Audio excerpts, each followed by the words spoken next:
ઘઉં હલકીયા ભાઈ, ઘઉં હલકીયા ગાય. જય માતાજી, જય દ્વારકાધીશ મિત્રો, સ્વાગત છે તમારું આજના આપણા એક નવા વ્લોગની અંદર. તો અત્યારે મિત્રો છે ને, આજે જો આપણે કાઢવાના છે ઘઉં. આપણા જે બીજા ખેતરમાં છે ને એ ઘઉં પાકી ગયા છે, અને આ ખેતરમાં જો હજી કાચા છે. આમાં પણ થોડાક દિવસમાં હવે કાઢવાના જ છે. જે આપણા બીજા ખેતરની અંદર છે એ ઘઉં હાવ પાકી ગયા છે, એટલે એ ઘઉંને છે ને આજે કાઢવાના છે ને, એટલા માટે આવવાનું છે કટર. તો હાલો, કટર પણ આવે છે ઘઉં કાઢવા માટે. તો આપણે બીજા ખેતરમાં જઈએ.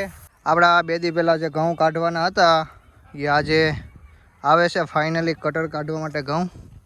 તું શું કરીશ? તો આ છે ને બોર ખાય છે અત્યારે. તો હવે આમાં બોર શું છે, પૂરા થઈ જાય છે ને જો અહીંયા બોર ખેરીને હવે જો વીણે.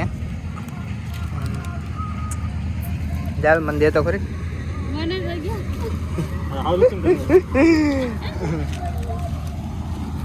હા, ખાટા છે. આપણા ખેતરમાં છે ને અત્યારે કટર આવી ગયું છે, ઘઉં કાઢવા માંડ્યું છે. મમ્મીની જો આ હેઠામાં જે ઘઉં છે ને એ વાટીને અંદર નાખે એટલે રહી ન જાય, અને છે ને એ ઘઉં છે ને હારવાર નીકળી જાય. તો કટર ચાલુ થઈ ગયું છે.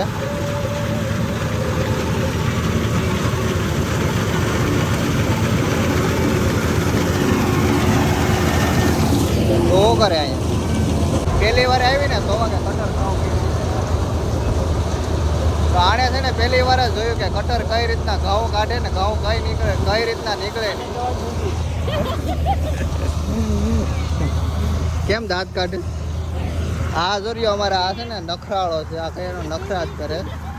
આને કહેવાય ડુંડી. I mean ડુંડી.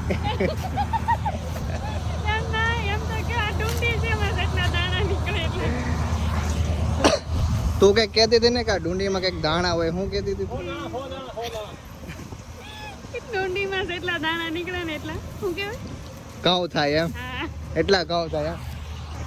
ડુંડીમાં તો 3 દાણા નીકળે, તો 3 ખંડી ઘઉં થાય. એક પડામાંથી અત્યારે ઘઉં નીકળી ગયા છે, અને ઘઉં છે ને અહીંયા ઠલવવાના છે. એટલા માટે જો હવે આ છે ને આપણે ભૂંગણ પાથરવાની તૈયારી કરીએ છીએ. અહીંયા હરખુંથી પાથરી દઈએ, કેમ કે અહીંયા છે ને આપણે ઘઉં ઠલવવાના છે. એટલે વ્યવસ્થિત રીતે અહીંયા ભૂંગણ ને બધું ગોઠવી દઈએ, એટલે આમાં સીધા ઠલવાઈ જાય.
હાલ મિત્રો તો અત્યારે આપણા ઘઉં નીકળી ગયા છે.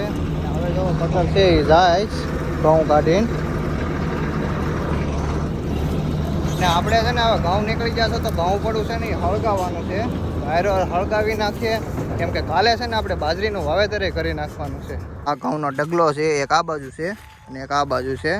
2 ઘઉંના ઢગલા એટલા માટે કર્યા છે કેમ કે આ ઢગલામાં છે ને આપણે થોડાક પૂતળા બહુ વધારે આવ્યા છે, કેમ કે 1-2 પડામાં અલગ અલગ હતા. આ પડામાં અને બીજા પડામાં. આ પડામાંથી નીકળ્યા એ થોડાક લીલા જેવા હતા, એટલા માટે બહુ પૂતળા આવ્યા છે. અને બીજા પડામાંથી છે ને આપણે હાવ સુકાઈ ગયા હતા ઘઉં, એટલે એમાં બહુ ઓછા પૂતળા આવ્યા છે. આ બીજા પડાના છે. તો છે ને મિત્રો આપણા ઘઉં છે ને એ 6 ખાંડી જેવા એટલા થયા છે. ત્યારે ઘઉં કાઢી નાખ્યા, અને હવે છે ને આપણે આને હળગાવી દઈએ હારોહાર, કેમ કે કાલથી આપણે છે ને બાજરી વાવી દેવાની છે. એટલે વહેલી બાજરી વાવીએ એટલે વહેલા હાર પાકી જાય, નકર પાછું ચોમાસું આંબી જાય. એટલા માટે જેમ બને એમ આપણે વહેલું કરવાનું છે. તો અત્યારે હજી ઘઉં કાઢીને કટર ગયું જ છે, અને વાહે આપણે આ પડાને હળગાવી નાખીએ, અને કાલથી બાજરી વાવવાનું ચાલુ કરી દઈએ.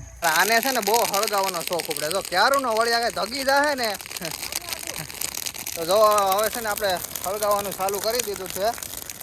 ઉતાવળી પહેલાં આપણે ઉતાવળી આવી ગઈ એટલે આખા ખેતરમાં ઉતાવળી કરી. આણે છે ને બહુ સારું કામ કરીને આવી છે. ઘરની સાવી જક ખોઈને આવી. હવે મને પાછી કે નહીં મેં તમને જ દીધી હતી. માને તો માનવા તો દઈએ જ નહીં કે નહીં મેં તમને જ દીધી હતી. જાની તમને જ દીધી હતી. મેં કીધું નહીં મને નથી દીધી તો કે નહીં તમને જ દીધી હતી. હવે ગોય તારી ક્યાં પડ્યા ક્યાં મૂકી કેને ખબર. અહીંયા સાવી મૂકીને મૂકી જાળી પાસે ને પાછી મને કે તમને જ દીધી હતી. હવે કહેતો કોણે મૂકી હતી કોણે મૂકી હતી કહેતો હવે હવે બોલ કોણે મૂકી હતી. મને હજી ખોટું બોલે. મને કે નહીં કે મેં તમને જ સાવી દીધી હતી. તમને જ માયની નહીં એટલે માયની જ નહીં. કયા ના સાવી ગોતતા હતા ને ત્યાં જો આ બીજા રૂમમાં અહીંયા આમ સાવી મૂકી દીધી. અહીંયા દાંત હું કાઢે કયાની ગોતાવીને મને એમ કે તમને જ દીધી હજી કે તમને જ દીધી હતી. હજી નહીં માનવા દે. તમને જ દીધી મિત્રો છે ને અત્યારે જઈએ છીએ અમે નદીએ. કેમ કે અમારી નદી છે ને અહીંયા અમારા બાજુમાં જ છે. અમારા ઘરની નજીક જ આવેલી છે. થોડી ઘણી 1 કિલોમીટર જેટલું જ છે. તો ઘણા બધાને આજ કપડાં ધોવાના હતા ને તો મને કે હાલો નહીં કે આજ આપણે નદીએ જઈએ કે. કેમ કે કોઈ દિવસ છે ને અહીંયા આવી ને પછી તો કોઈ દિવસ નદીએ ગઈ જ નથી કપડાં ધોવા. અને ઘરે હતી ને ત્યારે જાતી કા ન્યાય નો જાતે હું ન્યા કેમ જાતી હવે ફોટાડી નો જાતી ધોબી કાંઠે કોણ જાતું ન્યાય નહીં ફોટાડી ઘેર જ ધોતી આપણે બે વાત ફોનમાં કરતા ત્યારે તું ઘણી વાર જાતી. ક્યાંય નથી ગઈ જા તમને એમ રહી ગઈ છે.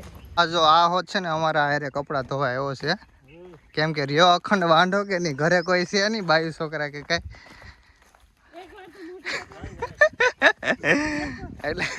એટલે જો એ છે ને એની ડોલમાં એના લુગડા લઈને આવ્યો.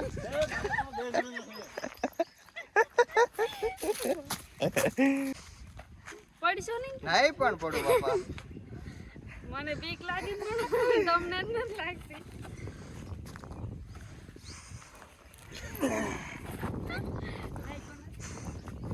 તો ભાઈ તને કપડાં ધોવાની ઘરે મજા આવે કે નદીએ મજા આવે.